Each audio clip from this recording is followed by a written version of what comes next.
our industry. And,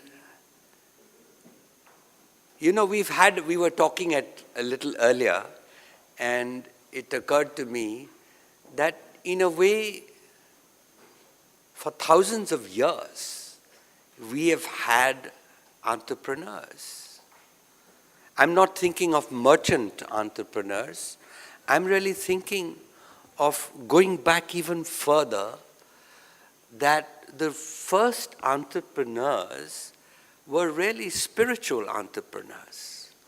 When the human mind on this subcontinent started questioning, it questioned, and the first questioning thoughts were in the Upanishads. So those mental experiments really led in an environment where you had no hierarchical religion. When you have 30 million gods, it's very difficult to have a hierarchical religion.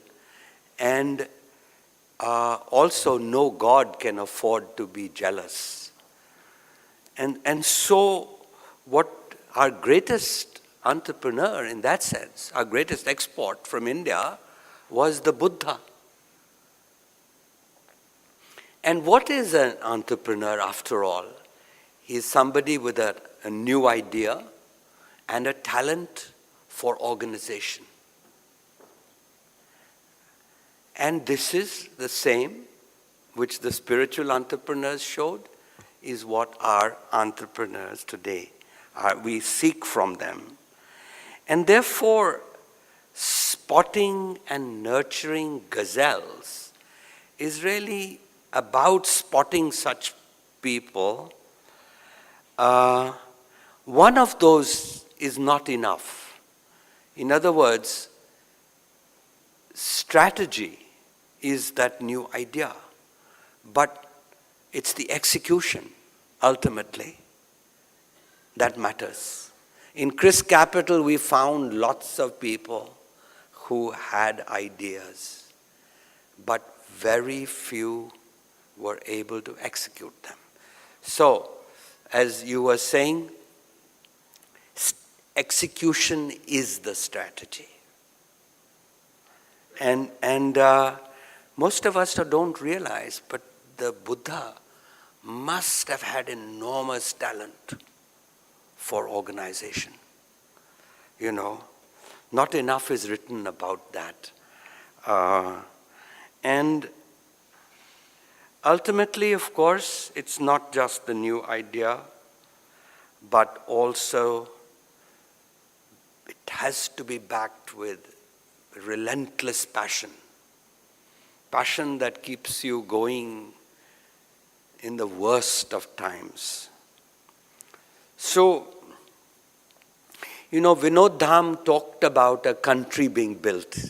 Every 3 months, he says he comes here. And certainly, one of the things that we can say about India now is that prosperity is spreading and will continue to spread. We have entered into another golden age of growth. And I would say that India too now will turn middle class in the next couple of decades. Our middle class today is about 30%, 33, 34%. It'll go up to 50% by 2020. And, Bihar, Odisha may be a little bit behind the rest of the states, but that too will catch up. And so the economic, even poverty will not vanish, but it will come down to a manageable level. So that's the good news.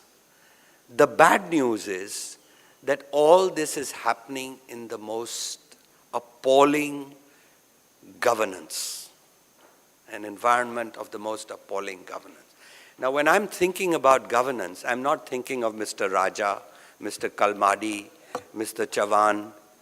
I'm really thinking of how governance affects us all every day, especially the poor. For example, you're born, you need a birth certificate. You have to bribe somebody to get a birth certificate. You die, your children need a death certificate. They have to bribe somebody to get a death certificate. In between your life, between birth and death, there is one more event when you have to change the name of your property when your father dies. Almost every Indian has to bribe some revenue official to make that change. And this is one thing, but think about the poor. 1 out of 4 school teachers does not show up in a government primary school, and 1 out of 4 who shows up is not teaching. And this is happening when the government school teachers' salaries after the 6th pay commission have gone up to 22,000 rupees a month, which is 7 times India's per capita income, when the norm in the world is for a school teacher's salary is 1 to 2 times per capita income. I could go on and on. But the reality is that ours is a story, these last 20 years of reform, and India's success is a story of private success and public failure. And that is why Indians say that our economy grows at night when the government sleeps. So, if China has risen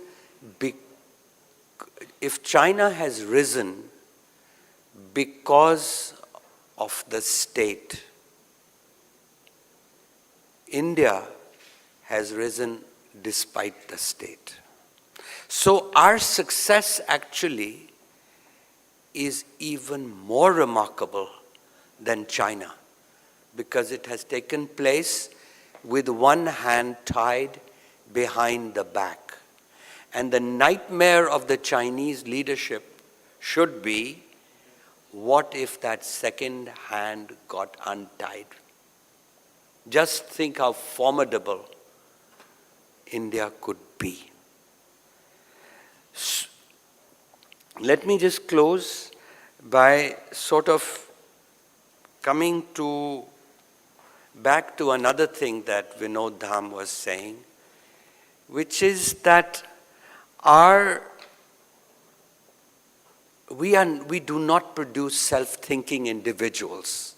Those are the words he used. And I think that is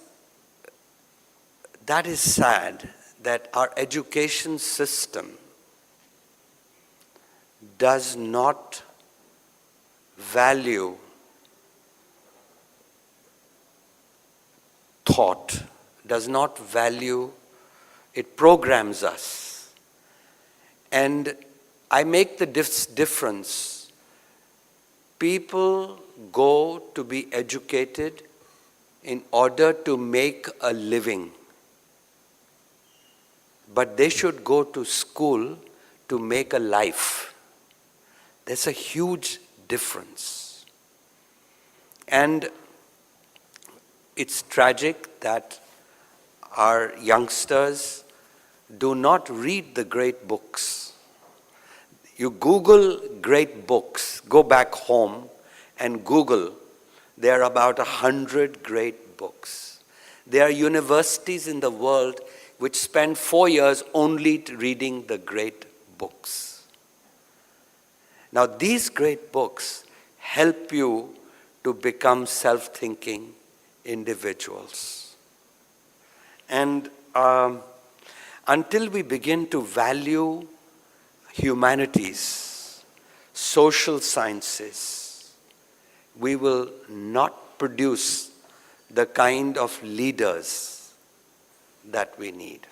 Anyway, enough said for now. Again, let me say that it's an honor to be to be here, to help in giving these awards, and really, as far as you all are concerned, that's the side of India that's a success, and it will continue to be a success. Our focus really should be, we cannot abandon, we need government. You cannot say that you cannot do without government. You cannot do without the state. So we have to actually think about the conditions that will make us really ultimately do the reforms that do the reform of the bureaucracy, the police, the judiciary, the politics of the country, so that we can become a whole country in the future. I have no doubt that this phase of our next couple of decades of growth will take us to a middle income status. From about $1,400 a year today, we'll go to $5,000 to $7,000. That's automatic. That's automatic. That part of the economy is autopilot. But we may get stuck like the Latin American countries at that level of $5,000 to $7,000 unless we fix governance. Thank you.